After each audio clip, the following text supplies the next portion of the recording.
Wendy C. is an Netflix mini original series. It is based on a true story Central Park 5 or Central Park Drugger case. Okay, let's talk about the whole episodes. How can you escape being a suspect of this crime if everyone looking you as a racist? Everyone is experiencing this kind of treatment. No one can escape this. Part 1. In my point of view, the lead investigator has no right to confirm or assess that they are the suspect. There are the others, two bicycles overpass them, but the other one is a male. I think it's a copy. Racism. See? I'm a racist, but not as racist as like this. I have a I love watching series or movies about crime. I don't know the right procedure to interrogate the suspects. They are minors, so they need a parent or guardian, or even a lawyer to talk to them. I read some online that the detective is allowed to lie or make a story about what really happened. And if he confess, the investigation is done. But this is right? I don't think it is. Even me, I'm going to nervously confess though I don't do anything. One of the deaths is confused because of the timeline. They still want the investigation done with one of them. They want to sign the paper but can be opposed by a lawyer. If you will get a proper attorney, then you can get out of such a tragedy. Linda is sure that is really what happened, but she's not inside it soon. Her detectives are lazy and stupid, pardon to say. There are no evidence that these five are suspects. These kids didn't know each other, so how come they are the suspects? I'm very disappointed what they do, but what to do, Yanni? They want to get out in the room, even they are telling lies. They just met for the first time in the holding cell. Everyone, maybe all the reaction is like that. But part 2, trial. How are they going to defend their clients? Who will be the jurors? There is no evidence, no witnesses, and the victim are no recollection. The lawyers are talking what strategy will get to defend their clients without compromising each other's. It is good strategy to begin with, but what went wrong? It went wrong when the defendants want separate trials. I'm not a lawyer, but for me it is better not separate because there are no case against them. Also, but the prosecutor wants a separate trial in the right combination so that they have a win-win situation. For me, it is better to be a race because they can pinpoint that this trial is being biased. In the investigation was not properly investigated. Human right is not indicated. Pinaghiwalay kasi nila yung case. Parang sa akin, mas gusto ko yung lahat sila sa isang trial kasi wala namang case eh. Kami napanood ko yung show, may segment doon na yung prosecutor gusto niya ng separate trial kasi alam niyang hindi siya mananalo kapag nagsama-sama sila sa isang trial. So, the prosecutor win. It tells that the judge has already been selected, but it is randomly chosen. Ang ayon sa kanila, the judge is being wheel of fortunes like that, but the trial is already been selected by the system. It is they call it Kaligan silence because he always wins the state 10 out of 9. Witnesses, one man is attack of one of the boys. For me, it is better to be the attacker of him because he will not be in the scene. Police states that there is a semen in the stock, but didn't match to the defendants. Dun pa lamang panalo ka na eh. But still, they indicted that these five are the suspects. So, what to do? Prosecutor's point of view. The world is watching her, so she will do everything to win this case. But how about the truth? It is better to lose the case than to destroy his life then. This is a big opportunity to be promoted. Our some other story. Justice is not always priority in this world. Politics, politics, politics. How hard to give a justice to everyone. Truth? If the body of this investigation is describing a justice system, it is word only. Then how come we don't have it?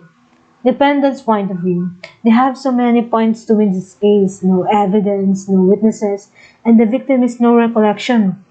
The witnesses that come from the police don't have an accurate story at all. The evidence that they have didn't match any of them. I can say that the attorneys are doing their job well. But how come they still lost the case? Number one, they lost the case, number one, because of the judge. Kasi nga, di ba sabi nila, Gallagher Island, it means Lagi yung panig niya sa state. Hindi sa hindi sa victim, hindi sa suspects. So, doon pa lang talo na sila. The tape, is this upright evidence? No. In the first interview, it's not recorded. They all want to go home, so they accept the story that the police give them. Grab her, it will indicate a very important jury with themselves. All the boys interview were asked, what happened by answering yes or no? Juries, the verdict is guilty without proper evidence and witness. Part 3. Life of the family after the verdict. What happened to them inside jail? Are they going to survive? They have already been identified as rapists. After McRae tells mom, I love this when Mac one after one asks her mother, tell her mother that is, I feel like everybody in the world hate me, ma. Her mother replied, I know it's just like that, but I love you enough to make up for everybody. Yung words niya, kahit napakasimple, parang, syempre, it makes him strong inside and saying, kasi nababalo na siya sa loob, wala naman siya talaga kasalanan. Bakit ganun? In prison life of them were not real. I don't know how they're being treated inside the jail. They didn't show how their family life and then everything that's after the serving symbols of them. In the order of the release, first Antron, second Raymond, Yusuf, the third, and then Kevin, and the last is Corey. It is not indicated here how many years they've been served. Kevin's sisters tell him, happiness is something to look forward to. Angie. Gracie called her daughter.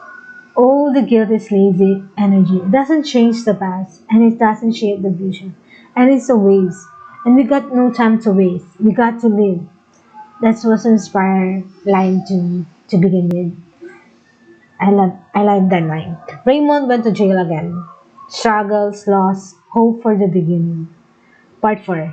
Corey's verdict is worse than the other four defendants. He was sent to one of the worst prisons within Highcall Island. He is innocent. He has been abused by the prisoners or guard. Second prison, Attica Correctional Facility. Abused again. Oh my gosh. I cried when he heard the news about his brother death. The saddest part is that he was being called his friend to go in the park while he was with his girlfriend. Kasi, this is the saddest. Kung wala sana siya doon sa eksena, kung hindi siya tinawag ng kaibigan, di ba? The good part is someone gave him something a jam. I use this because of what he says about him. May isang guard na parang naging mabait sa kanya. Third prison, when the state penitentiary again abuse. Now, he needs an emergency. That every goes to another prison, it will be the same treatment. Fourth prison, Auburn Correctional Facility. Every time a parole officer came, he is telling not guilty. Once again, he meets again the true suspect of drug case. If they didn't meet, he would not tell the truth about that one. He had a conscience at all. Still, the police want them to be guilty of the crime, and the one who confessed is the suicide. They cannot accept that their investigation went wrong. Kasi naman, kapag in-accept nila, system or judicial system will be down. Masama sa tao. Magiging masama sila sa tao. Faith and hope. Even they got money to the government, but their life were not the same as before.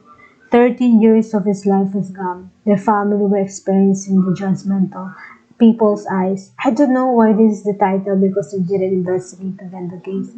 It is open because someone confessed. Maybe the title means that you will not do it again. This kind of treatment so that they can avoid injustice or bias. You will see what will happen to the one who are innocent and no evidence. Avoids politics when it comes to the big cases because you can never know that your verdict will destroy a life. Reasonable doubt must always be indicted to any accused. It tells us that God is good.